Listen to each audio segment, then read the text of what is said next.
90 రోజుల కోర్సు పూర్తి చేస్తే చాలు 100% ప్లేస్మెంట్ సపోర్ట్ తో సాఫ్ట్వేర్ జాబ్ మీ సొంతం. వెంటనే కోడ్ జ్ఞాన్ డెస్టినేషన్ ని సంప్రదించండి.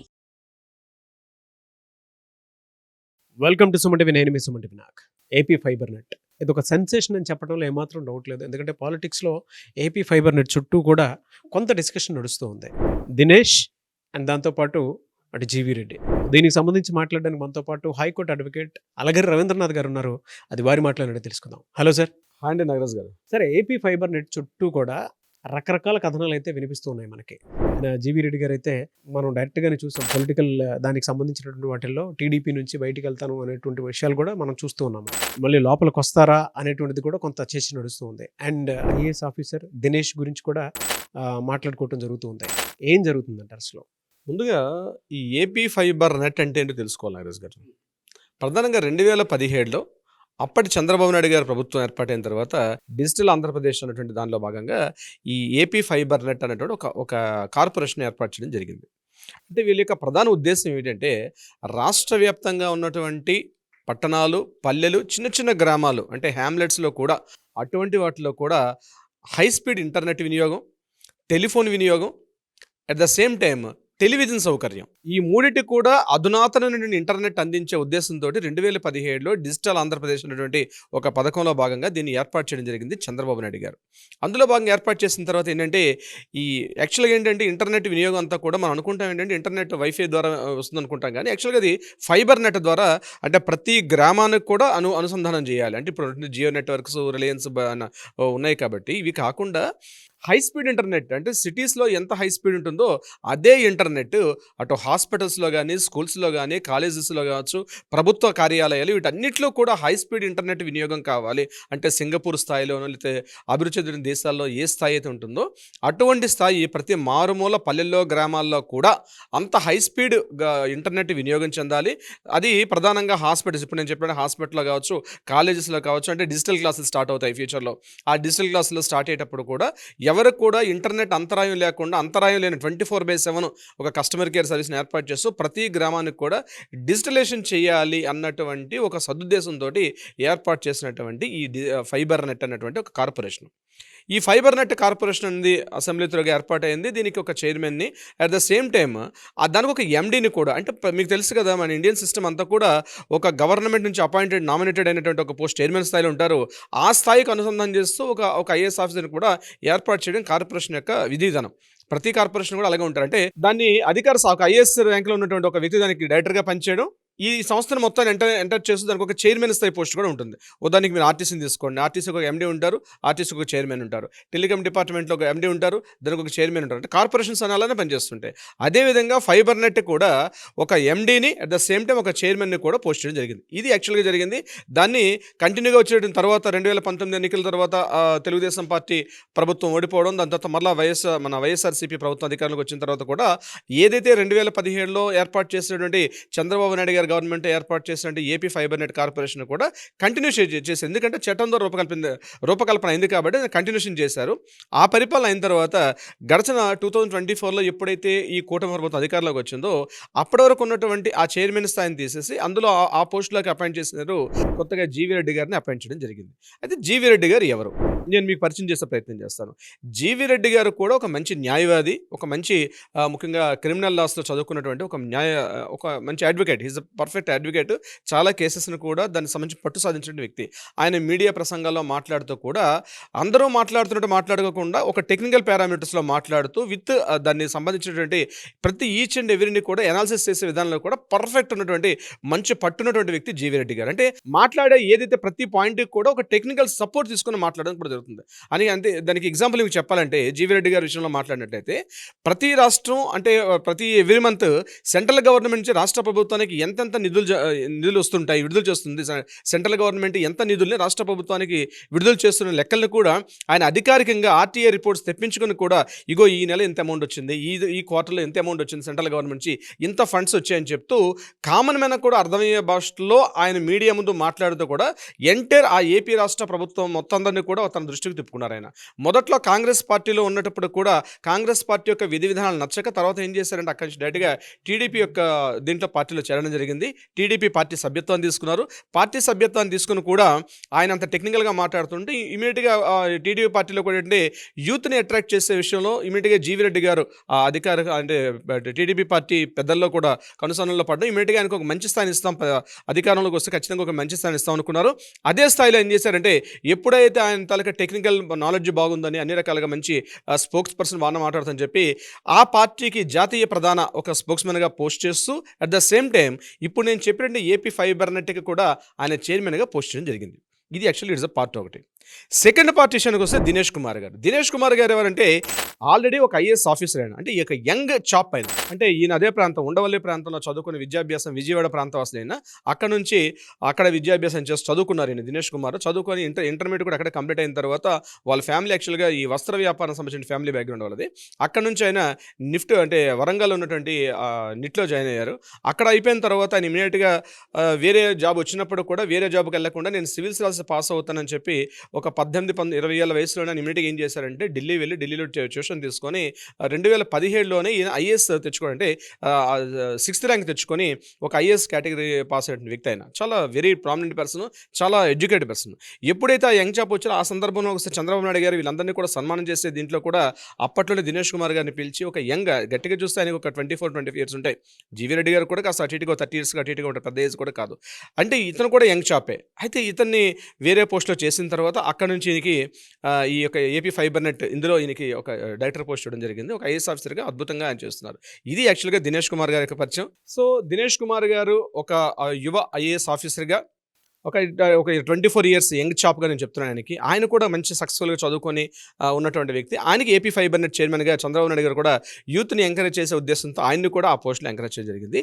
జీవీ రెడ్డి గారిని కూడా అక్కడ చైర్మన్గా పోస్ట్ చేయడం జరిగింది. అయితే ఒక విధంగా చెప్పాలంటే జీవీ రెడ్డి గారిని గడిచిన ఒక 5-6 సంవత్సరాల నుంచి ప్రతి ఒక్క వ్యక్తికి పరిచయం. మీడియాలో అనేక టీవీ ఛానల్స్లో ఆయన రావడం, ప్రత్యేకంగా మాట్లాడడంతో ఒక ఆవేశపడినటువంటి ఒక యంగ్ చాప్గా మనం చెప్పుకోవచ్చు జీవీ రెడ్డి గారిని. ఇక్కడ దినేష్ కుమార్ గారు కూడా ఒక ఆయన యంగ్ చాప్, ఆయన కూడా తన డిపార్ట్మెంట్లో అద్భుతమైనటువంటి కార్యాలు చేసిన వ్యక్తి ఆయన కూడా. అయితే వీళ్ళిద్దరిని కూర్చున్న తర్వాత ఏం చేశారంటే ఆయన సహసిద్ధంగా ఉన్నటువంటి ఆయనకి క్యూరియాసిటీ ఇమీడియట్గా ఏం చేశారంటే అసలు ఎంతెంత ఫండ్ ఖర్చు అవుతుంది, ఇప్పటివరకు ఎన్ని వేల కిలోమీటర్ల ఫైబర్ నెట్ వేశారు, అసలు ఉద్యోగులు ఎంతమంది ఉన్నారు ఏపీ ఫైబర్ నెట్లో, ఇందులో ఎవరికి పని పాటు లేకుండా ఎంతమంది ఇందులో పనిచేస్తున్నారు, ఖాళీగా కూర్చుని ఎంతమంది శాలరీలు తీసుకుంటున్నారు, ఇట్లాంటి అన్నిటి మీద ఈయన పూర్తిగా ఎంక్వైరీ చేయడం మొదటి నుంచి అలవాటినికి.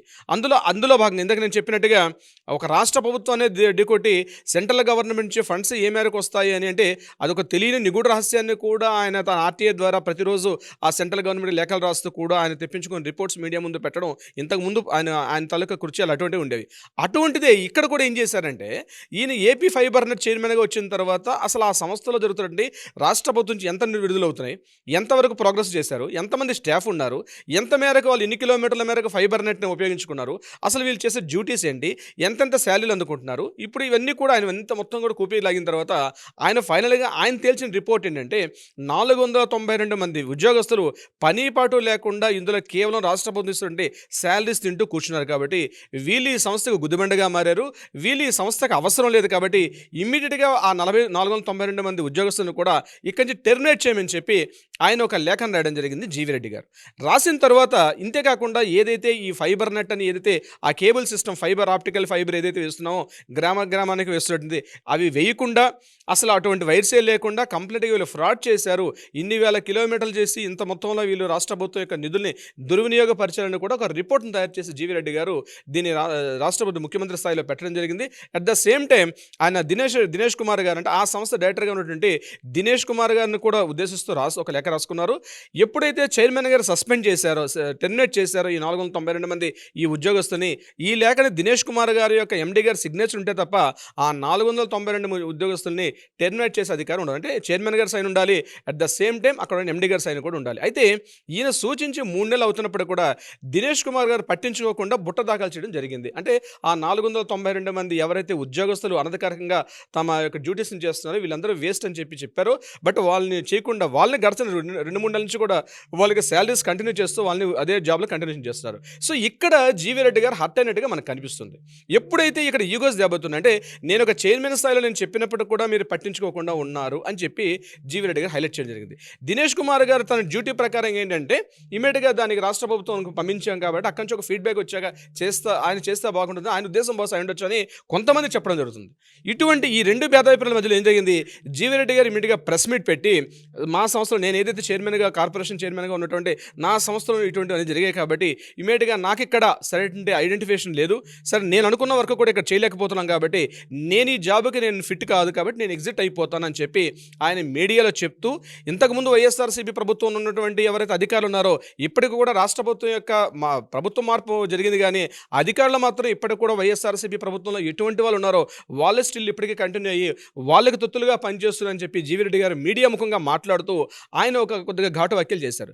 దీనికి సందర్భించి ఇమీడియట్గా ఇక్కడ ఆయన టెర్మినేట్ అయిపోతే ఆయన ఒక బహిరంగ లేఖ కూడా రాశారు, నేను టెర్మినేట్ అయిపోతున్నాను, not only corporation chairman post ఒకటి కాకుండా తెలుగుదేశం పార్టీ ప్రాథమిక సభ్యత్వానికి అదేవిధంగా నేను ఉన్నటువంటి చైర్మన్ పోస్ట్కి దీంతో పాటు నేషనల్ మీడియా కూడా స్పోక్స్మెన్గా ఉన్నాను కాబట్టి ఈ 3 పోస్టులకి రిజైన్ చేస్తూ నేను ఎగ్జిట్ అయిపోతున్నానని చెప్పి ఆయన రాయడం జరిగింది. మీడియాలో మరొక మాట మాట్లాడడం కూడా జరిగింది. జీవీ రెడ్డి గారు ఏమన్నారంటే నేను పార్టీ అధికారులు లేకపోవడం ప్రతి సందర్భంలో కూడా లోకేష్ గారు కావచ్చు లేకపోతే చంద్రబాబు నాయుడు గారు కావచ్చు మాకు ప్రతి సందర్భంలో అందుబాటులో ఉండేవారు కానీ ఇప్పుడు మాకు అందుబాటులో లేరని కొద్దిగా ఘాటు వ్యాఖ్యలు చేసి ఆయన మీడియా సమస్యలు మాట్లాడి ఒక లేఖని మీడియా ప్రముఖంగా ఇవ్వడం జరిగింది. అయితే దీనికి ఇమీడియట్గా స్పందించిన చంద్రబాబు నాయుడు గారు ఒక మాట చెప్పడం జరిగింది. అంటే చంద్రబాబు నాయుడు గారు లోకేష్ గారితో మాట్లాడుతూ ఈ విషయం చాలా తీవ్రంగా ఉందని చెప్పి ఇమీడియట్గా దినేష్ కుమార్ అంటే ఈయన యొక్క రాజీనామాని ఆమోదిస్తూ at the same time Dinesh Kumar గారిని కూడా ఆ పోస్ట్ నుంచి వేరే పోస్టుకు బదిలీ చేయడం జరిగింది. ఆ కొత్త పోస్టులోకి ఇప్పుడు ఆదిత్య గారు అని చెప్పి ప్రవీణ్ ఆదిత్య గారు అని చెప్పి కొత్త అపాయింట్ చేశారు. ఇది యాక్చువల్లీ జరిగినటువంటి స్టోరీ. ఇది ఇక్కడ ఏం జరిగిందన్న విషయాన్ని కాస్త విమర్శకులు వీరందరూ మాట్లాడుకున్న విధానాలు ఉందంటే జీవీ రెడ్డి గారు స్వతసిద్ధంగా ఆవేశపరుడు కాబట్టి ఎప్పుడైతే ఇలా మాట్లాడారో తన స్వపక్షంలోనే ఉన్నటువంటి కొంతమంది జీవీ రెడ్డి గారు చాలా మేధావి బట్ అయినప్పటికీ కూడా ఆయన చేసేటువంటి ఈ పని కరెక్ట్ పని అయినప్పటికీ కూడా చంద్రబాబు నాయుడు గారు కావచ్చు లోకేష్ గారు కావచ్చు డిప్యూటీ సీఎం పవన్ కళ్యాణ్ గారు కావచ్చు దీన్ని పట్టించుకోకుండా ఇంటర్నల్ వ్యవహారాన్ని పట్టించుకోకుండా ఈయన్ని కాస్త నెగ్లెక్ట్ చేస్తారనేటువంటి ఆ సిచ్యుయేషన్ అనేది కొంతవరకు పార్టీ శ్రేణుల్లో మాత్రం కొంతవరకు ఆ రకమైన వాతావరణం అయితే జరగడం జరిగింది. ఈ దిద్దుబాటు చర్యలు చంద్రబాబు నాయుడు గారు చేశారు. అయితే నేనేమంటానంటే యాజ్ అవుట్ సైడ్ పర్సన్గా నేను మాట్లాడేది ఏంటంటే ఇక్కడ పార్టీ లేనప్పుడు పార్టీ అధికారులు లేనప్పుడు ఖచ్చితంగా జీవీ రెడ్డి గారు నేను చెప్పబోతున్నాను, నా పర్సనల్ పాయింట్ ఇది. ఇందులో నేను చెప్పేది ఏంటంటే ఇక్కడ పార్టీ అధికారులు లేనప్పుడు చంద్రబాబు నాయుడు గారు అందుబాటులో ఉన్నారంటే ఖచ్చితంగా ఉంటారు. బట్ ఒకసారి ప్రభుత్వం ఏర్పాటు చేసిన తర్వాత ప్రభుత్వ యంత్రాంగంలో ఆయనకంటూ కొన్ని ప్రోటోకాల్స్ ఉంటాయి, కొన్ని రిలేషన్స్ ఉంటాయి కాబట్టి ప్రత్యక్షంగా మాట్లాడి చంద్రబాబు నాయుడు గారి దృష్టికో డిప్యూటీ సీఎం గారి దృష్టికో లోకేష్ గారి దృష్టిలో తీసుకెళ్ళి ఇంటర్నల్ వ్యవహారాన్ని కాబట్టి ఇంటర్నల్గా మార్చుకుంటే బాగుండేది. ఆవేశం పడ్డం అన్నది ఇంతకుముందు సిచ్యువేషన్ వేరు. అది ఒకసారి అధికారంలోకి వచ్చిన తర్వాత అన్ని జోనర్స్ని చూసుకోవాల్సిన అవసరం ఒక సీఎం గారి స్థాయిలో ఉంటుంది. దానికి అందరినీ చూసుకోవాలి. అంతేగాని ఇమీడియట్గా నాకు ఈ ఆలోచన వచ్చింది కాబట్టి తప్పు చేశారు కాబట్టి ఇమీడియట్గా అక్కడ వాళ్ళందరినీ శిక్షణ చేసి టెర్మినేట్ చేసి అధిక అవకాశం ఉండకపోవచ్చు. కొన్ని సందర్భాల్లో వెయిట్ చేసి దానికి ఏ రకంగా సొల్యూషన్ చేస్తే బాగుంటుందని పార్టీ శ్రేణుల్లోనూ ఉన్నతాధికారులతో మాట్లాడుతూ దాని సొల్యూషన్ తీసుకోవాలి తప్పించి నాకు ఈ ప్రపోజల్ పెట్టాను కాబట్టి నాకు నచ్చలేదు కాబట్టి తప్పు జరిగిందా జరగలేదో ఒక కమిటీ వేస్తారు, నిర్ణయిస్తారు. ఆ నిజ నిర్ధారణ కమిటీ దాన్ని సొల్యూషన్ చేస్తారు. అంతేకాకుండా జరిగింది కాబట్టి నా మాట చెల్లుబాటు కాలేదు కాబట్టి నేను ఎగ్జిట్ అయిపోతాను అన్నటువంటి ఏదైతే ఆవేశమైనటువంటి ఆలోచనలు ఉన్నాయో ఇది కరెక్ట్ కాదు. నా సొంత అభిప్రాయం మాత్రం ఇది ప్యూర్గా ప్రత్యక్షంగా నేను చెప్తున్నాను. జరిగిన సిచ్యువేషన్ దగ్గరగా చూస్తున్నాను కాబట్టి ఇది నా వ్యక్తిగత అభిప్రాయం. ఇకపోతే ఇక్కడ కార్పొరేషన్ అధికారిగా ఉన్నటువంటి అంటే ఎండీ స్థాయి దినేష్ కుమార్ గారు ఎందుకు చేయలేకపోయారంటే ఆయనకు కొన్ని లిమిటేషన్స్ ఆయనకు ఉండే అవకాశం ఉంటుంది. ఇమీడియట్గా చైర్మన్ గారు చెప్పారు కాబట్టి తీసేయడం అవకాశం ఉంటే ఈరోజు ఏ చైర్మన్ ఉంటుంది ఏ ఉద్యోగస్తులు కూడా బహుశా పనిచేయకుండా అందరూ కూడా ఖాళీ ఉండే పరిస్థితి వస్తుంది.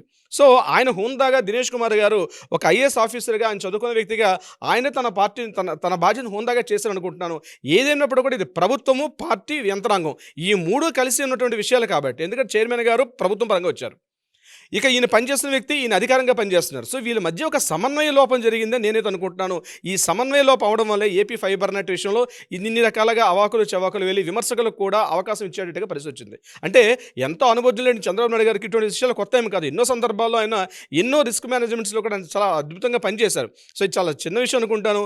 ఏదో వాళ్ళ పార్టీ కావచ్చు వ్యక్తిగతంగా కావచ్చు పెద్ద డ్యామేజే జరగదు కానీ ఈ సొల్యూషన్ ఇమీడియట్గా మార్చేసి ఎందుకంటే చైర్మన్ జీవీ రెడ్డి గారు ఒక మాట చెప్పారని ఆయన ఎప్పుడైతే రిజైన్ చేశారు ఇమీడియట్గా ఆయనకి తన పార్టీలో ఉన్నటువంటి తన వ్యక్తికి ఎంత ఇంపార్టెన్స్ ఇస్తున్నారన్నది ఆయన అధికారం నుండి దినేష్ కుమార్ గారిని కూడా ఆ పార్టీని తప్పించి, అంటే ఆ పదవిని తప్పించి వేరే వ్యక్తిని అపాయింట్ చేయడం కూడా తన హోందాతను చాటుకున్నారు ఇక్కడ.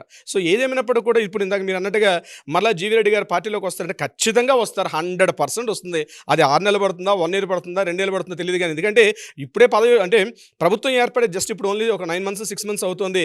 బట్ ఇంకా 4 సంవత్సరాల పరిపాలన ఉంది కాబట్టి ఇప్పుడెప్పుడో ఏ జరిగిపోదు. ఖచ్చితంగా జీవీ రెడ్డి లాంటి వ్యక్తి యువ నాయకులు అవసరం, పార్టీ కూడా ఖచ్చితంగా రావాలని కోరుకుందాం. ఇక్కడ పార్టీలకి లేకపోతే వ్యక్తులకి ఇక్కడ ఇంపార్టెన్స్ ఇవ్వడం కాకుండా ప్రభుత్వం చేస్తున్నటువంటి ఏదైతే విధి విధానాలు ఉన్నాయో ప్రతి ఒక్క వ్యక్తికి కూడా అందుబాటులో ఉన్న ప్రతి ఏదైతే ఈ సదుద్దేశంతో స్టార్ట్ చేసినటువంటి ఈ ఏపీ ఫైబర్ నెట్ అన్నటువంటి ఆ లక్ష్యాలు ఏవైతే ఉన్నాయో ఆ లక్ష్యాలు పరిపూర్ణ అవ్వాలని అయితే మాత్రం మనం కోరుకుందాం. Nagaraj garu, anyways thank you so much Alagiri Ravindranath garu. Thank you so much Nagaraj garu. Suman టీవీలో మీ పర్సనల్ అండ్ బిజినెస్ ప్రమోషన్స్ కోసం కింది నెంబర్కి కాంటాక్ట్ చేయండి.